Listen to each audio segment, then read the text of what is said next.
거예요. 저처럼 힘든 사람도 이렇게 잘 살고 있으니 제 이야기를 듣고 힘내셨으면 좋겠어요. 저는 남편과 어린 나이에 만났습니다. 대학교를 졸업하고 취업 준비를 하고 있을 때 만났어요.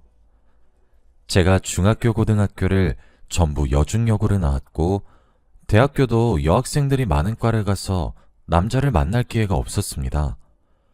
그리고 제 주위에 남자인 친구들도 단 한 명도 없고요.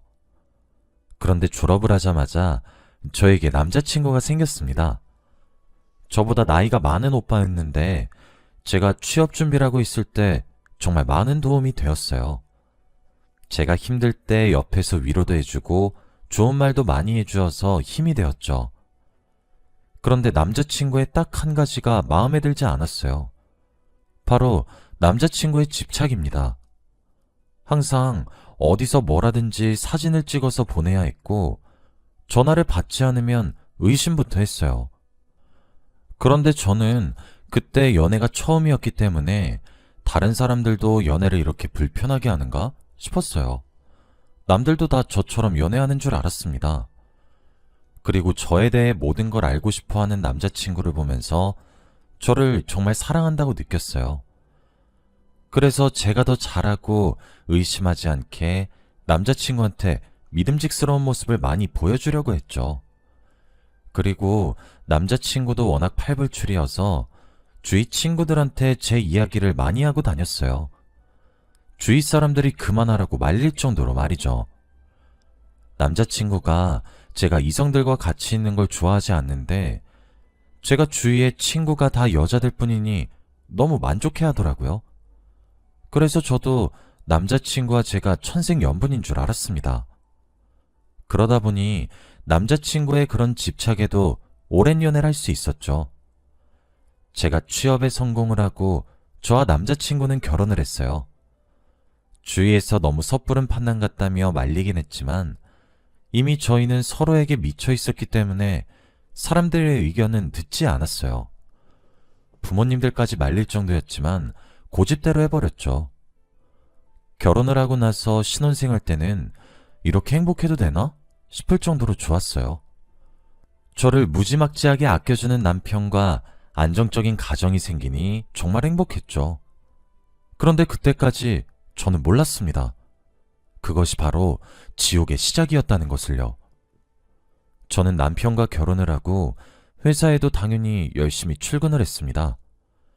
직장 생활을 하다 보면 점심시간에 부서 사람들이랑 같이 밥도 먹고 업무 이야기로 연락도 하고 그러잖아요.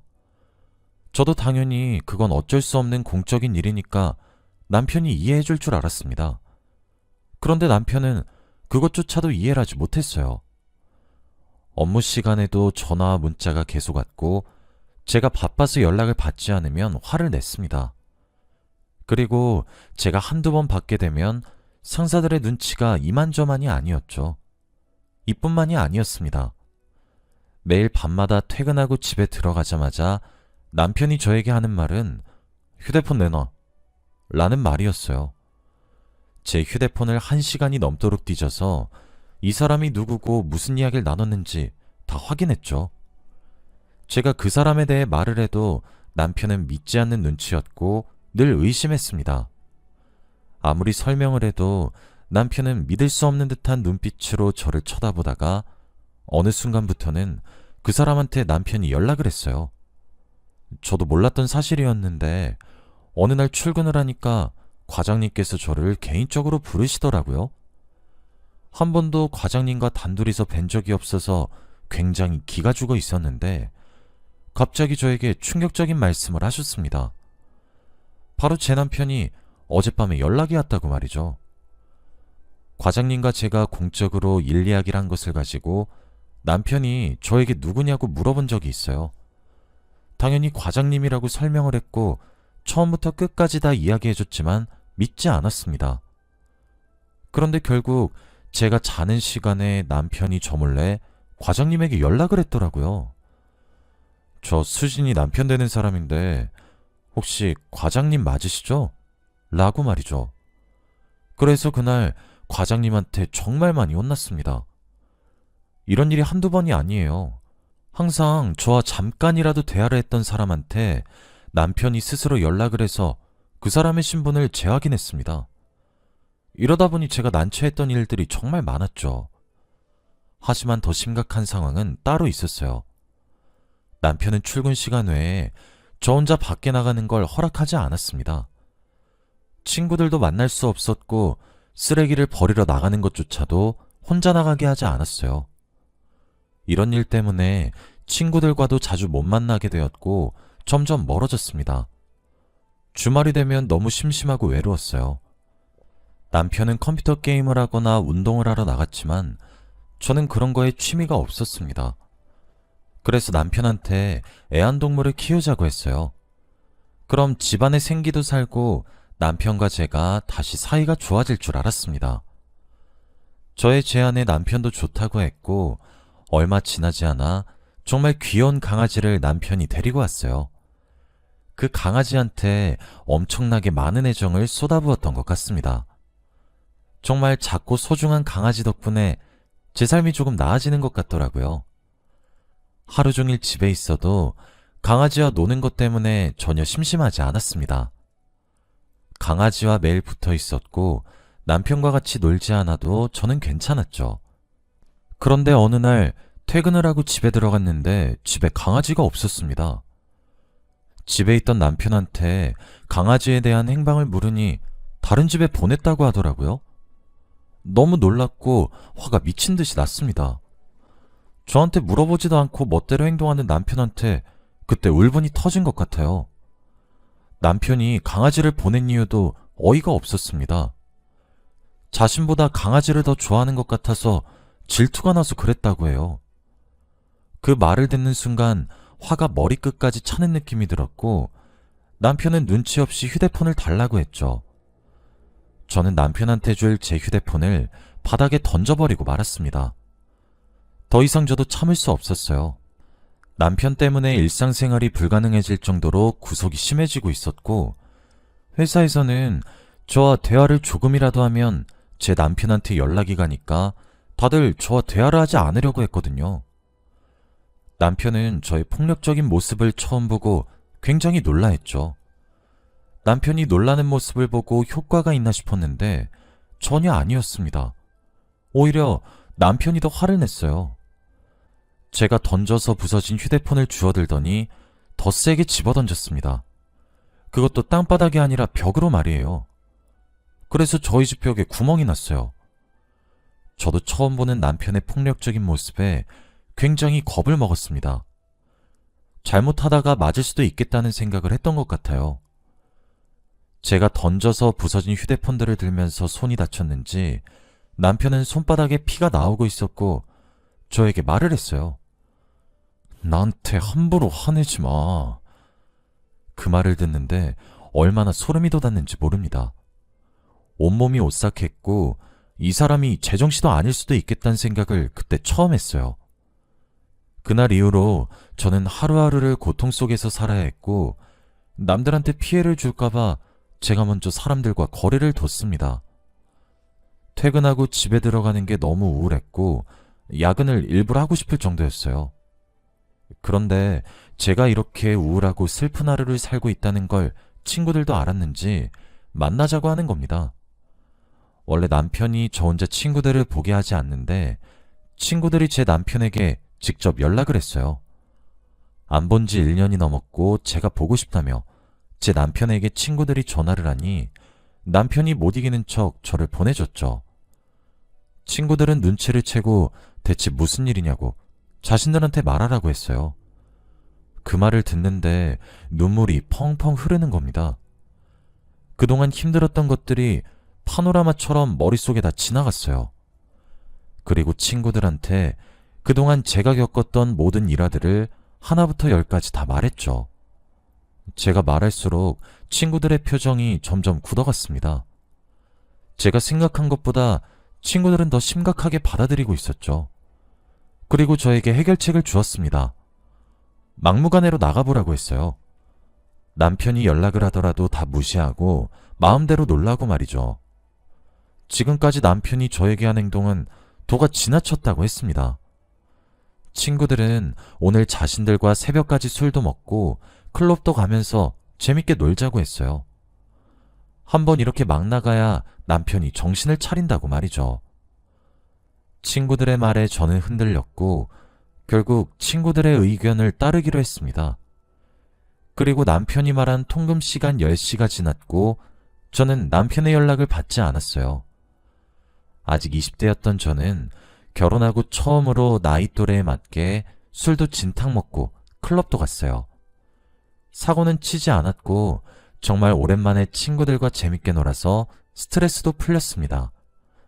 휴대폰은 쳐다보지도 않았어요. 그리고 다음날 해가 뜰 때까지 놀았습니다. 친구들과 같이 국밥집에 가서 해장을 하고 해산하려고 했어요. 밥을 먹고 있는데 친구들이 형부 연락 안 왔어? 라고 하더라고요. 그때 남편이 생각이 났고 급하게 휴대폰을 열어보았는데 정말 충격적이었습니다. 부재중 전화가 150통 와 있었거든요. 친구들은 남편의 집착에 또 한 번 놀랐습니다. 말을 잇지 못했어요. 친구들은 혹시 모르니까 집 들어가기 전에 음성 녹음하고 들어가라고 했어요. 그리고 절대 들키지 말라고 했죠. 무슨 일 있으면 바로 연락하라며 저에게 당부했습니다. 저는 집 가는 길에 녹음기를 하나 샀고 그것을 킨 채로 집에 들어가려고 했어요. 저도 집 들어가는 게 조금 무서웠고 남편이 과연 저를 기다리고 있을지 궁금하더라고요. 이번 일로 남편도 깨달은 게 있으면 좋겠다고 생각했습니다. 현관문 비밀번호를 누르고 저는 조심스럽게 집으로 들어갔어요. 그런데 제 비밀번호 소리에 안방에서 남편이 뛰어나왔어요. 화가 잔뜩 난 표정이었고 제가 남편한테 웃으며 사과를 하려고 했는데 남편은 신발도 아직 벗지 않은 저의 머리채를 잡았습니다. 제 머리채를 잡고 거실로 끌고 갔어요. 저는 갑작스러운 상황에 너무 놀랐고 비명을 질렀습니다. 그리고 남편은 정말 충격적인 행동을 했어요. 바로 바리깡으로 제 머리를 밀었습니다. 남편은 저에게 아무 말도 하지 않은 채로 묵묵히 제 머리채를 잡고 머리를 밀었어요. 저는 비명을 지르고 아무리 그 자리를 벗어나려고 해도 남편의 힘을 이길 수 없었습니다. 눈앞에서 제 머리카락이 툭툭 떨어지는데 정말 눈물이 미친 듯이 났어요. 처음에는 비명도 지르고 화도 내고 욕도 하면서 벗어나려고 했지만 나중엔 온몸에 힘이 빠지고 그냥 좌절감에 울기만 했던 것 같아요.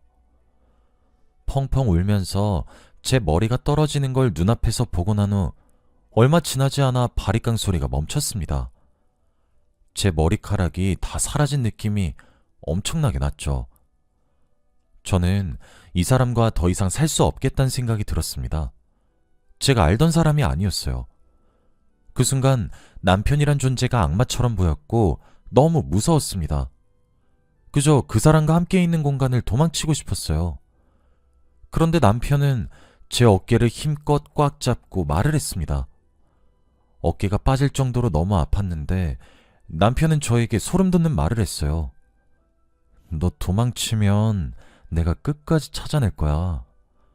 다른 남자랑 있는 거 보면 그놈도 죽고 너도 죽는 거야. 그 말을 듣는데 정말 뒤통수를 한 대 맞은 기분이었어요. 공포영화의 한 장면 같았고 이런 사람을 한때 사랑했던 제 자신이 너무 미웠습니다. 남편은 이미 회사에 제가 당분간 출근을 못한다고 말을 했다고 했고 남편은 집에 저를 두고 출근을 했습니다. 물론 제 휴대폰을 가지고 갔고 방도 잠궈버렸어요. 정말 소름 돋고 무서웠습니다. 어떻게 하면 이 고통 속에서 벗어날 수 있나 싶었죠. 방에서 나가고 싶었고 너무 힘들었습니다. 그런데 그날 오후 누군가 저희 집으로 왔어요. 제가 방에 갇혀 있고 현관문을 열 수 없는 상황이었는데 제가 미친 듯이 소리쳤어요. 살려달라고 말이죠. 사람이 갇혔다고 제발 살려달라고 구해달라고 했습니다. 저의 목소리를 들은 건지 얼마 지나지 않아 현관문을 부수는 소리가 들리더라고요. 그리고 제 방문을 열어주었는데 바로 저의 친구였습니다. 경찰까지 왔어요. 빡빡 밀어진 제 머리를 보고 친구가 기겁을 했습니다. 그리고 저는 제가 꼭꼭 숨겨둔 녹음기를 가지고 집에서 나왔죠. 가는 내내 손이 덜덜 떨리고 이게 꿈인지 생신지 잘 모르겠더라고요. 친구도 저의 상태를 보고 할 말을 잃었고 경찰차 안에는 정적이 흘렀습니다. 그리고 저의 녹음본을 듣고 다들 그동안 어떻게 버텼냐고 말을 해주었죠. 드디어 해방된 건가 싶어 눈물밖에 나오지 않았습니다. 남편을 마주하기도 싫었고 끔찍한 지옥으로 되돌아가고 싶지도 않았어요. 그리고 친구의 남편이 이혼 전문 변호사인데 자신의 남편을 소개시켜줬습니다. 당장 이혼 준비라고 고소를 하라고 말이죠. 친구한테 너무 고마웠고 저는 바로 이혼 준비를 했습니다. 그 과정에서 가족들에게도 다 밝혔어요.